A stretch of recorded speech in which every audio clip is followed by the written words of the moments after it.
Innovation Rockstars. Innovation Rockstars. In this episode, we catch up with Kelly Van Dyke, Director of R&D External Innovation at PepsiCo. Hi, and welcome back to Innovation Rockstars. My name is Chris Mühlroth, and in this episode, I'm excited to welcome Kelly Van Dyke. Kelly's a director within the external innovation team for PepsiCo's global R&D organization.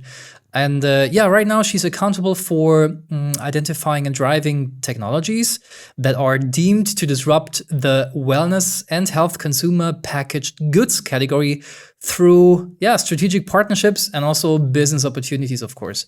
Kelly, happy to have you here. Thanks a lot for joining us. It's a pleasure. Me too. Absolutely. Me too. Happy to be here. All right. So as always, we start straight away with a short 60 seconds introduction sprint. This is all about you, your career, your current role. So for the next 60 seconds, the virtual stage is all yours. I have a timer. Let's go. All right. So I'm Kelly, like you said. I live in the Chicago area. Today is a snowy day. 2 days ago, it was 60 degrees Fahrenheit. So that's winter and spring in Chicago. I have 2 kids and a husband. And my world, as I said, is R&D and external innovation, or open innovation, as it is more frequently known. I am scouting for new technologies with the intention that they can land inside of our R&D organization, driving really big step change from a technical perspective, with the eventual goal that something new can come to the market and really delight consumers. And prior to that, I spent 15 years in product development across a large portion of our beverage organization and foods in a prior company prior to PepsiCo. Thanks. That's great, and a lot of experience in the episode today. Thanks. So now to get to know you just a little bit better, I do have 3 sentence starters for you, and I would like to ask you to complete those sentence starters. Let's see what happens. Number 1 goes like this: my favorite song is. Ooh. Whatever my kids are performing right now. So they both do School of Rock. My son plays electric guitar, like you have hanging on your walls. My daughter sings. So whatever they're working on for their next performance, that's what I love. Yeah, School of Rock. That's pretty cool. Pretty cool. Yes, all right. Okay. Cool. Number 2. One personal or professional goal I'm currently working towards is. I'm going to go back to my kids again. They're getting older and I feel like they're ready for a long flight. So my goal is to get them seeing the world and make it outside of the US in the next year. All right. That's awesome. That's actually, I guess, one of the most important things to teach kids, right? Make sure they see what's out there. Yeah. What else is out there? I agree. Yes. Cool. Okay. Number 3, this could be controversial. Let's see. The sentence goes like this. One thing that I believe most people in my field, my professional field, would disagree with is. All right. I believe that you can actually design products for a global audience when done properly and out of the gate. Wow. For a global audience. So not for specific regions or countries, but global audience. All right. I think, so global is probably an extension, but I believe you can create something to be a multi-market, meaning you can develop it out of the gate for the US and a European country and something in South Africa all at the same time, if you do it properly. Yeah, but that's huge. All right. Well, let's maybe have a controversial conversation about that after the episode. Let's see. All right. So let's talk about PepsiCo for a while. I did some research and the numbers are actually quite impressive, right? PepsiCo's products are enjoyed by more than 1 billion times a day. That's crazy. In more than 200 countries and territories around the globe. It generated, I just read this from some report, 79 billion in net revenue, 2021, driven by, products that most of us know. It's, Lay's, Doritos, Cheetos, Gatorade, Pepsi Cola, of course, Mountain Dew, SodaStream, and the like. I always wonder, what is one thing that most people probably don't know about PepsiCo? So what I have found when I talk to people and I'm out or at, friends at a soccer game or football game, or wherever I might be talking to folks, I find they don't realize the breadth of the products that we have. So you listed the big ones there. But actually we have many, many small and broad companies. We have a lot of local companies through acquisitions, small companies that we've bought in Brazil, for instance, where we're making fresh milk and we're making fresh cheese, which is not something people generally associate with PepsiCo. We do have a lot of really healthy, nutritious, less snacky, but more food products in our portfolio. A lot of people don't realize that.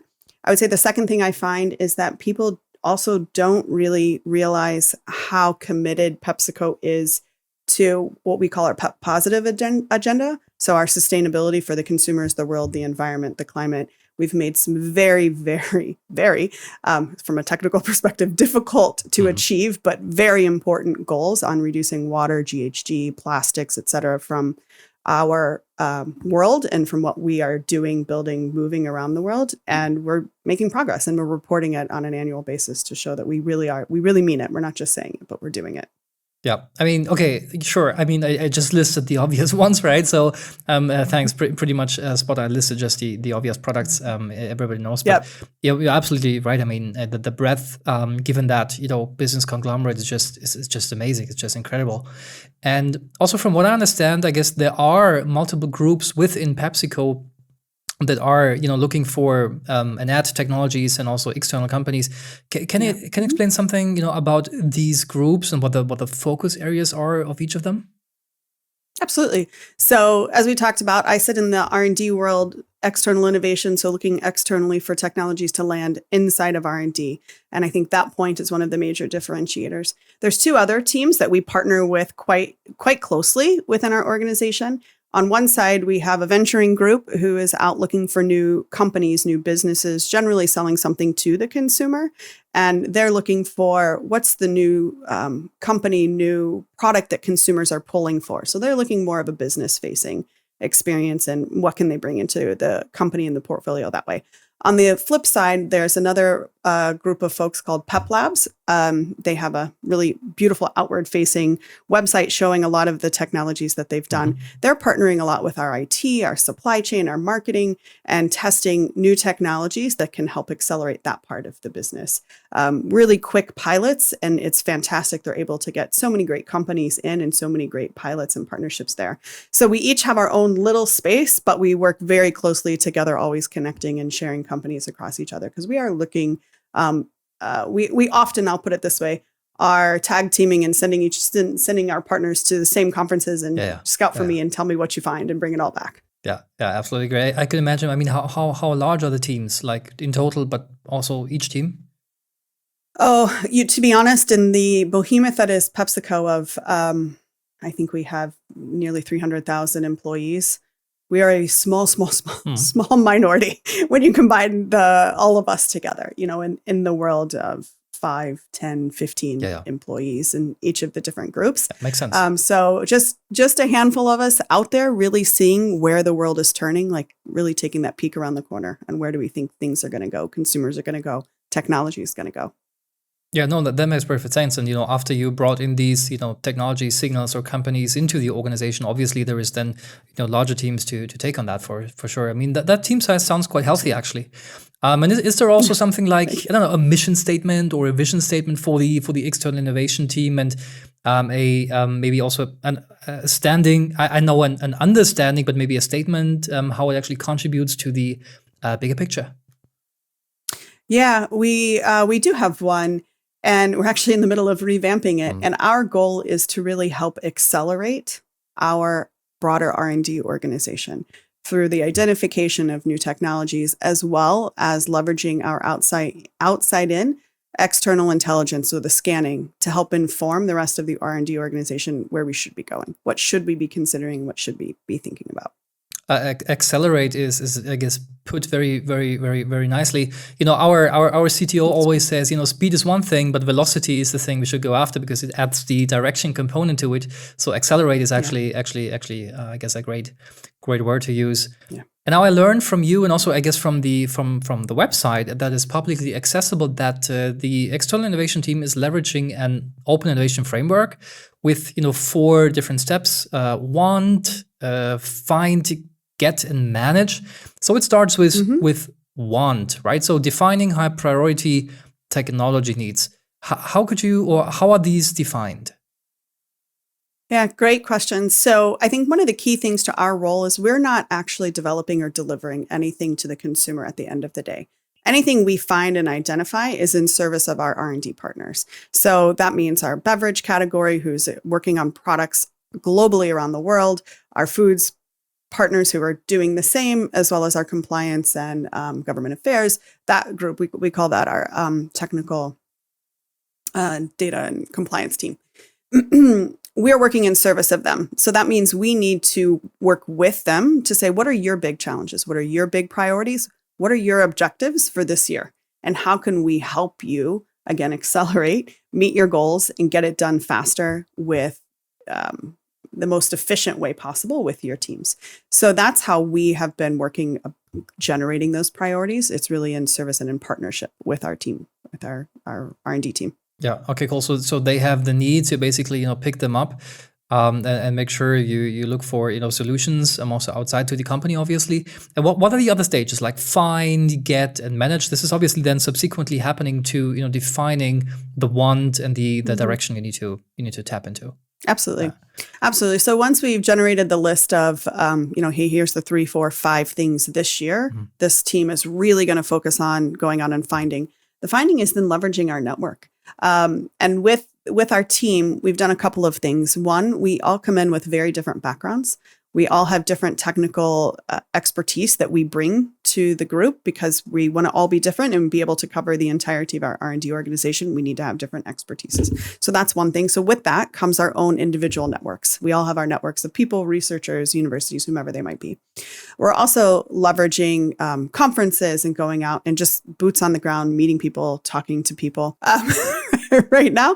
So we're leveraging those groups that we bring together, boots on the ground, as well as our partnerships actually with our venturing team and with the Pep Labs team. So getting us closer into some of the venture capital world, the private equity world that's out there, accelerators, incubators, connecting with them and really expressing loudly what it is that we're looking for and helping together bring forward different opportunities or leads, as we call them. So finding the ecosystem people is probably where we as a team bring the biggest value because we have such broad network that we collectively are able to leverage. I was just about to say that this sounds like obviously the external ecosystem is extremely broad and also diverse, right? You said that you have universities, you have of course professional partners, you have probably also partnering companies, startup ecosystem, and the like. So there is a lot to tap into. Is there any specific way how you decide, when to tap into what kind of network? Do you just, broadcast out there, tell them, hey guys, we look for this and that, give me your ideas? Or is there, I don't know, an open innovation portal existing? I don't know, something. Or is it just by, hey, I know these and these guys, let's talk to them, be fast, be quick, and then, bring things to the table? How do you operate typically when reaching out to the broader ecosystem? We use all of that, to be honest, and more. So yes, we actually do have the portal that you've seen. We work with some partners for open submission. So things on our list that we would consider evergreen, things the company is continually looking for. We're continually looking for sugar reduction technology, salt reduction technology, fat reduction technology. You can submit it to us through our open innovation portal, and it will make it to us. We'll scan the technology, see if it fits with what we're trying to do, and connect it again into our R&D organization. So those are the evergreen things. I would say if we get some asks where we've worked on this before, and we get a lot of those, we've worked in this space before. We have an internal database that we manage for every company that we've ever spoken to. We can quickly go back through the database and say, hey, here's 7, 8, 10 companies in that space that we've connected with through the years. They're a good start for you. So those are some quick and easy ways. In the middle bucket, I think is the more active space. So it's a bigger hurdle. What we know today is not necessarily an easy thing to do. We're probably going to have to create something with someone. So that's where it's really, let's be very clear and define what is success looking like. What are we trying to develop? How are we trying to bring it to life? And then we'll proactively, in partnership with those folks, talk to many different companies, figuring out what the different capabilities are, where are the gaps from what they have to what we need, and how do we need to develop something together. So it depends on the approach that we need and what is the solution that we're looking for in that particular instance. Yeah, that's a great answer, because I think of course you tap into the external ecosystems for sure, and then make sure you're approaching the right people, the right networks, the right whatsoever. But at the same time, a company as PepsiCo or a conglomerate such as PepsiCo most likely has a lot of lessons learned internally, probably a vast database of, as you say, startups, things you tried in the past that didn't work, also intelligence on patents, so IP intelligence from both yourself but also competition. So if you tap into that prior to also reaching out, or in parallel to reaching out to the network, obviously there is many things to be found, I guess. So that's actually great to hear. And when we specifically focus on startups, I learned you talk quite a lot, also publicly, about lessons learned in collaborating with startups, because it's a different world, right? Obviously, you have those startups out there. Sometimes they're small, sometimes they're VC backed, sometimes they're bootstrapped, but they of course operate by nature in a different way than larger companies, for sure. Can you maybe share your lessons learned in collaborating with startups? And also, how did you learn them? That's also maybe an interesting thing. That's a good question. Collaborating with startups is a different world. You're right. So I would say two big lessons learned that I have found and seen through either experience myself and feeling it and watching my partners and peers in the external innovation team working. One, it's really about right company, right technology for the right stage. This is really, really important. So when you're thinking about the problem that your partner has brought to you, is it something that for us, where are we going to apply it and how are we going to apply it? If we're going to put it onto a line that's manufacturing Lay's potato chips, guess what? That company had better be able to produce a lot at scale, rapidly, to hit all of our lines globally, because we make it the same around the world. That is a very different instance than I'm building a new business and I'm going to venture into a new product category that our consumers don't think of us in today. Then I have a much different need from the consumer. And I have a much, therefore, different need from volumetrically. How perfect does it have to be? I don't have a gold standard I'm trying to match. I have a little bit of good enough able to happen and go on with it. And therefore, I could probably leverage a startup much more so than one of our big established brands. That's a very different stage for what I mean. And so that goes back to right stage, right work, right partner is super important to plug that in. Otherwise, everyone's just going to be frustrated on all sides, the startup, ourselves, internally. So that's super important to think about. And the other thing where you have identified, hey, this is a great place for a startup, and we think that it's a good partnership to benefit both of us. I think it's really important to make sure everybody across the board knows it's going to feel different. And I was working on a project and someone was like, oh my gosh, this feels different. I'm like, it is different because normally we're working with very large other multinational companies who have all the resources that PepsiCo has at their fingertips. So we ask for information, they can get it to us like this. This is a startup who is working in a kitchen, probably, and has a scale, maybe a kitchen scale, maybe a fancier one. We don't know. But we're going to have to figure out together, how do we get the answers that we want? Because you can't expect them to deliver everything that one of our big scaled vendors is able to deliver to us. So I think those are probably the two biggest lessons I would tell people to think about as you venture into partnering with startups. Yeah, I guess that the first one is a spot on learning. The second one is something, some probably forget from time to time, right? Because you're just so into the hustle and daily work and daily operations of where you work right now. And then you encounter that, startup situation where you say, okay, well, Jesus, this is completely different than I would have expected. And, some do have it, some maybe not, but ultimately you're working for, you're looking for right stage work and also partner at the same time. So what is it? Patience? No, certainly not, because startups can be very fast, but maybe they don't have all the information at hand. Is it more like acknowledging that it's just different and, setting the right expectations in the collaborating act? Yeah. Yeah. So I would say patience is still an important part. And actually, it's patience from the startup. Yeah. So I would often in our partnerships remind them, I know you're fast. And actually, one in particular I would joke with, We had a very good relationship. We would talk about something and say, okay, well, I need to go talk to the stakeholders and get an answer for you. And he would say, well, I'm 33% of the company and I've given you a yes. And I said, well, I am 0.00001% of the company and I've told you and I don't know.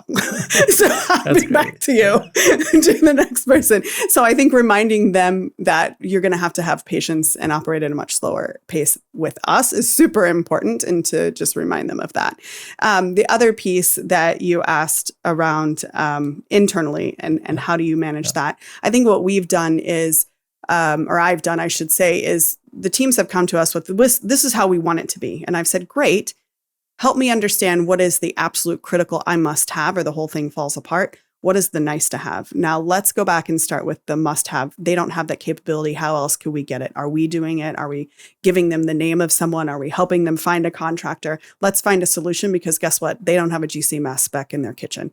So what's another option on how we get that information to you? And then let's work together to find it. So really reminding them over and over and over again, this is the expectations we need to have, because this is the environment that they're working in versus what we're working in. So let's have a little empathy for their life and figure out how we can get together to find a common solution.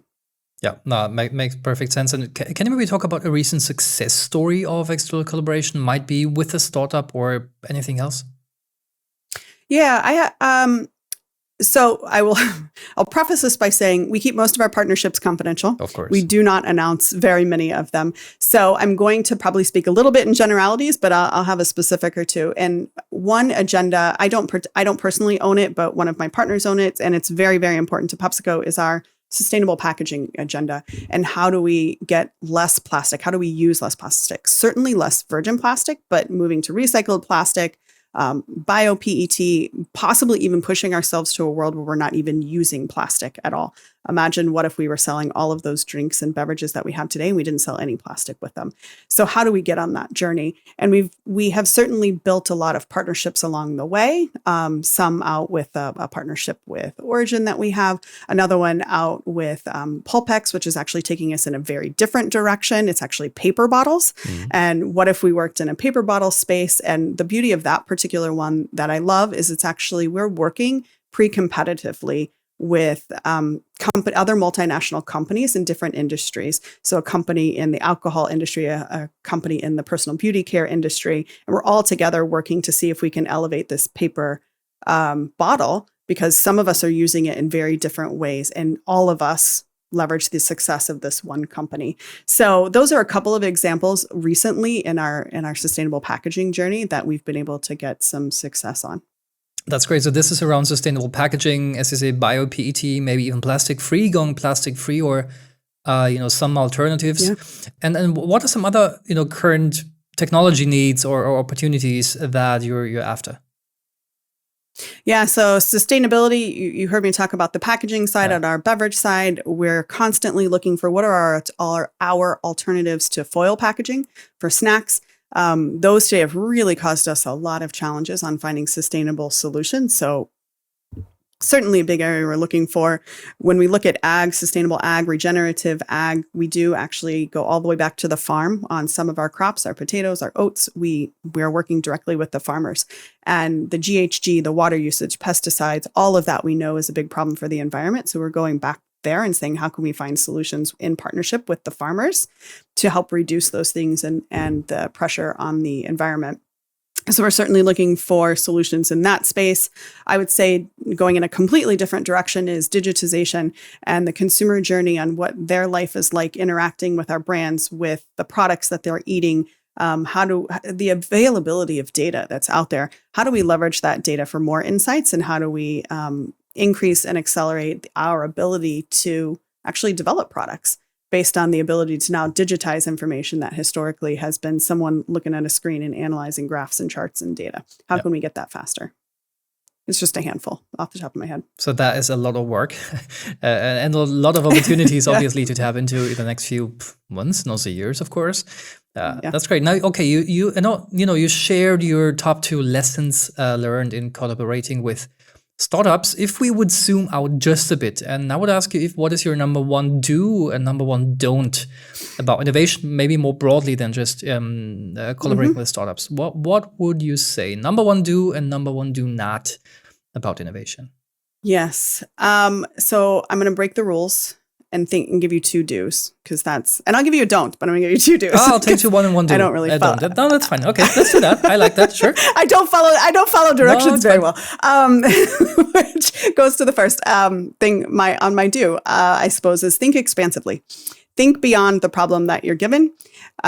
Think about other ways you could solve it. Think about, what if you turn the problem on the head? Could you find a really quick and easy solution? So really think expansively as you're talking about innovation.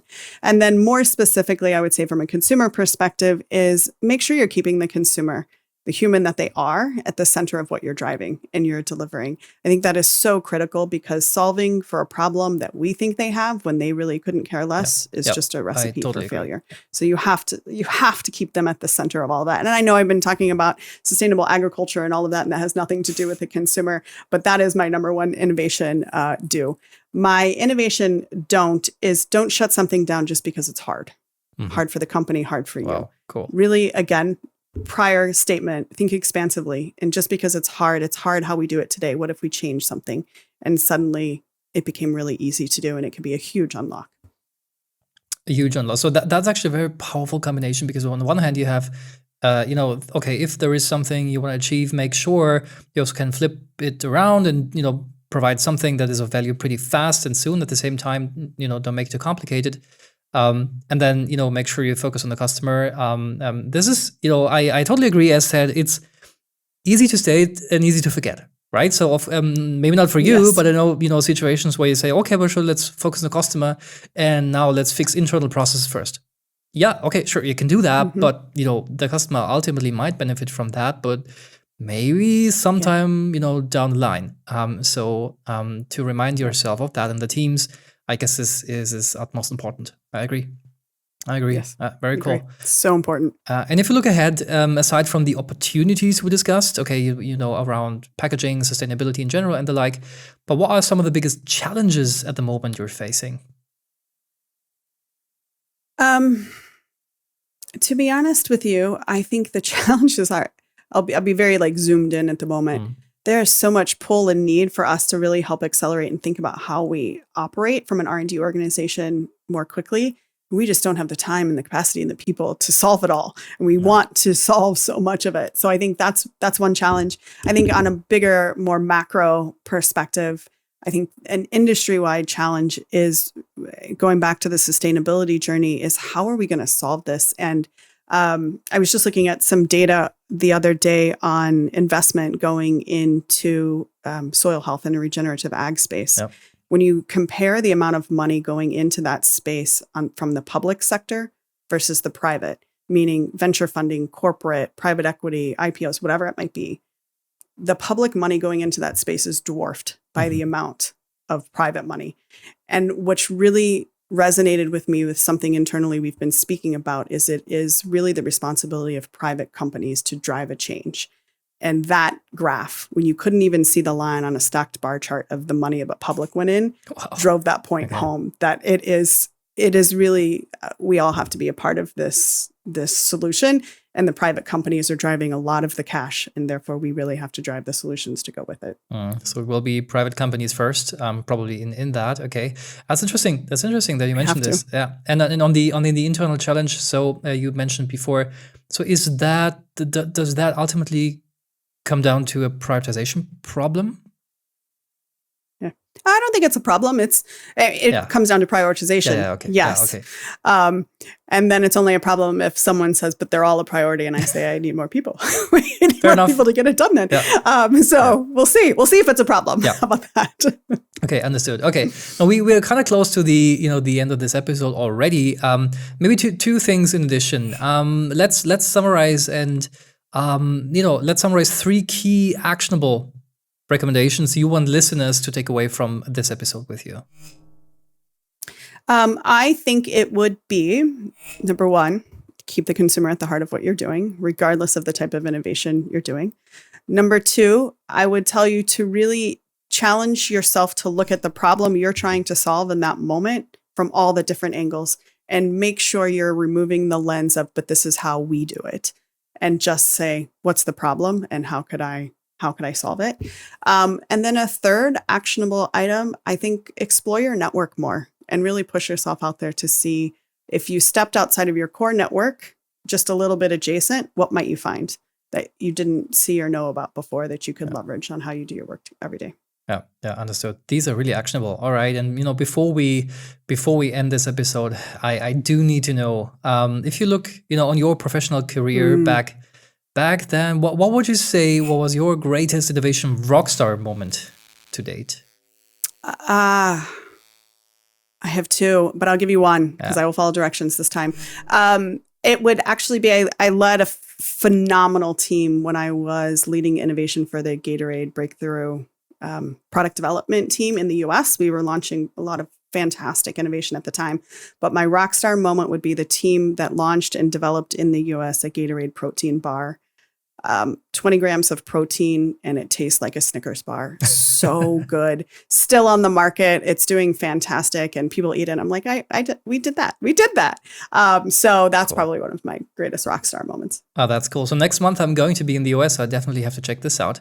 Love it. Yes. That's a great rock star moment. Congratulations. Chocolate caramel. That's caramel. my favorite flavor. I definitely have to try this out. Well, thanks. And I'll tell you how it was, but I think I will love it. Please. Now that's it for this episode. Thanks so much again for being my guest. Really appreciate your taking the time. It was a pleasure to listen to you and to have you here. Thank you. I really enjoyed myself. Appreciate it. All right. And to everybody listening or watching, if you enjoyed this episode, then feel free to leave us a comment on this episode or just drop us an email at info@innovationrockstars.show. Now that's it. Thanks for listening. Take care and bye-bye.